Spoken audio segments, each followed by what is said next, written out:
آج محترم عمران خان صاحب کی تاریخ تھی جو چیف جسٹس اسلام آباد ہائی کورٹ کی ڈویژن بینچ کے پاس لگی ہوئی تھی.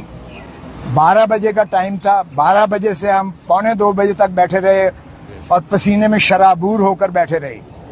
کبھی ایسا نہیں ہوا کہ بالا عدالتوں میں وقت دیا جائے اور اس وقت کے برعکس جو ہے یہ میجسٹریٹوں میں تو ہوا کرتا تھا کہ چیمبر میں ریٹائرنگ روم میں بیٹھ کے چائے پیتے رہتے تھے یا ٹی وی دیکھتے رہتے تھے. ہائی کورٹوں میں کبھی ایسا نہیں ہوا تھا. میں نے شکایت بھی برملا کی, اگرچہ چیف جسٹس صاحب نے اس کی معذرت کی, لیکن میں نے کہا جی یہ کٹسیز ختم ہو گئی ہیں. ہم آپ کی عزت کرتے تھے, آپ کو ہمارا عزت بھی ملحوظ ہونی چاہیے. ہم پسینے سے شرابور ہو کر جو ہے یہاں 2 گھنٹے سے بیٹھے ہوئے ہیں اور آپ نے جو ہے ٹائم دے کے ابھی نہیں آئے. اور پھر میں نے ان کو بتایا کہ خان صاحب کے ساتھ یہ ایڈیشنل سیشن جج جیل میں گیا ہے انسپیکشن کرنے کے لیے, اور اس نے لکھا ہے کہ خان کے کمرے کے باہر جو ہے وہ لگا ہوا تھا کیمرہ لگا ہوا تھا, جو ان کو نہانے کی جگہ اور جو ان کو انخلاء کی جگہ تھی وہ کھلی تھی.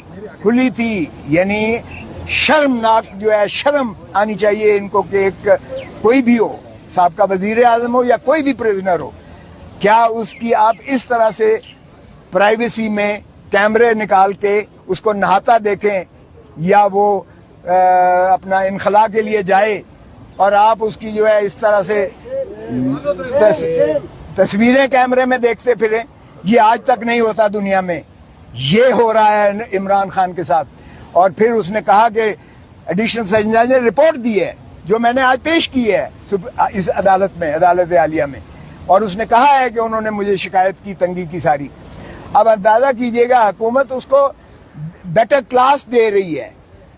جو سزا ہے وہ سمپل امپریزنمنٹ ہے, مشقتی سزا نہیں ہے, سادہ سمپل امپریزنمنٹ ہے جو سزا دی ہے.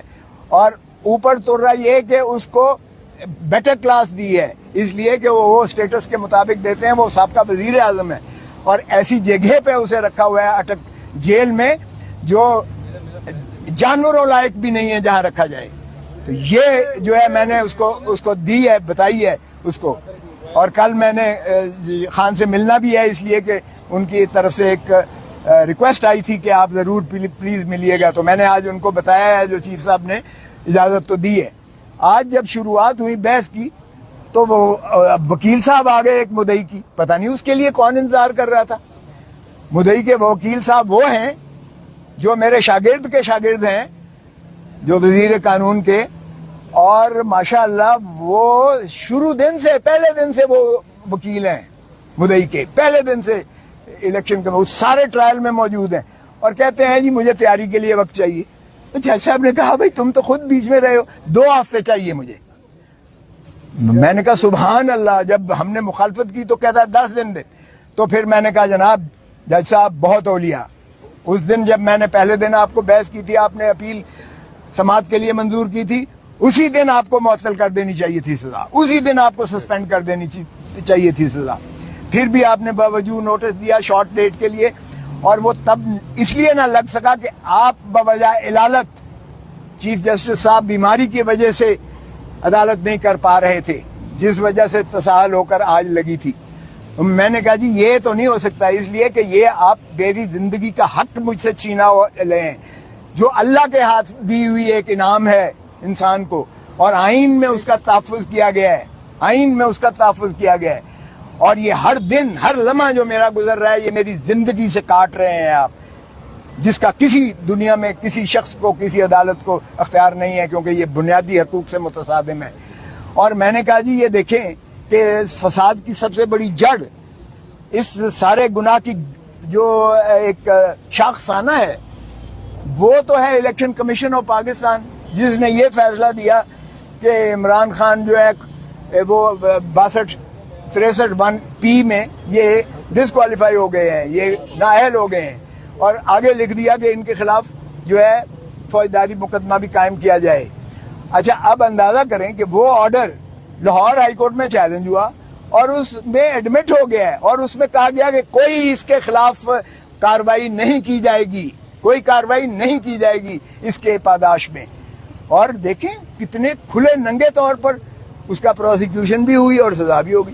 اور پھر میں نے کہا جی آپ جورسڈکشنل انکیپیسٹی ہے, اس عدالت کو اختیار ہی نہیں تھا ایڈیشنل سیشن جج کو یہ کیس سننے کا, اس لیے کہ سیکشن 193 CRPC کہتا ہے کہ کوئی سیشن کورٹ براہ راست کوئی کیس نہیں سن سکتا, وہ میجسٹریٹ کے پاس جاتا ہے, میجسٹریٹ ریفرل کرتا ہے 193 میں کورٹ آف سیشن اگر ہو. اور میں نے 2022 سپریم کورٹ منتھلی ریویو کا حوالہ دیا ایگزیکٹ اسی نقطے پر انہوں نے سیشن کے آرڈر کو سیٹ اسائڈ کر دیا ایگزیکٹ اسی پر. تو پھر میں نے کہا جی یہ تو سارا ٹرائل ہی جو ہے غیر آئینی ہے اور یہ اس کی سزا جو ہے وہ کالعدم ہے اور یہ نان ایسٹ ہے. پھر میں نے کہا جی دوسری بات یہ ہے کہ یہ کمپلینٹ جو مدعی کیا گیا ہے ڈسٹرکٹ الیکشن آفیسر وہ کر ہی نہیں تھا سکتا کمپلینٹ جو ہے یہ الیکشن ایکٹ کے تحت, کیونکہ اس میں election commission of Pakistan complaint کر سکتی ہے یا الیکشن کمیشن آف پاکستان کسی کو ڈیلیگیٹ کر سکتی ہے. یہاں سیکٹری الیکشن کمیشن نہیں ہے, سیکٹری وہ ایک ملازم ہوتا ہے, وہ کمپلینٹ جو ہے کر رہا ہے وہ کیسے کر سکتا ہے, نہ اس کو کوئی ڈیلیگیشن ہے. سیکٹری جو ہے وہ ڈسٹرکٹ الیکشن آفیسر کو دے رہا ہے اور ڈسٹرکٹ الیکشن آفیسر جو ہے کمپلینٹ کر رہا ہے. تو یہ کمپلینٹ ہی جو ہے انکمپیٹنٹ ہے, یہ ناقابل, یہ ایک ردی کا کاغذ کا ٹکڑا ہے جس پر کوئی کاروائی نہیں ہو سکتی تھی. اور پھر میں نے کہا جی اس میں بھی لکھا ہوا ہے 120 دنوں کے جو ڈیکلریشن جو فارم, یہ مجھے کوئی توشے خانے کی سزا نہیں دی گئی, یہ سزا اس چیز کی دی گئی ہے کہ آپ نے جو ڈیکلریشن دیا ہے, ہر مہینے دیتا ہے, میں خود 10 سال دیتا رہا ہوں, 31 دسمبر کو دینا پڑتا ہے اور وہ 30 جون پچھلے سال کا جو آپ کے محاصل ہوتے ہیں, جو آپ کے ایسٹس اینڈ لائبلٹیز ہوتی ہیں, اس کا آپ ایک گوشوارہ دیتے ہیں الیکشن کمیشن آف پاکستان. تو وہ الیکشن کمیشن آف پاکستان کے اس ڈیکلریشن سے 120 دنوں کے اندر جو ہے کمپلینٹ ہو سکتی ہے. یہاں تو کئی سالوں کے بعد کمپلینٹ ہو رہی ہے, تو یہ زائد المیعاد بھی ہے. تو میں نے کہا جی میرٹ کو بھول جائیں, میرٹ بھی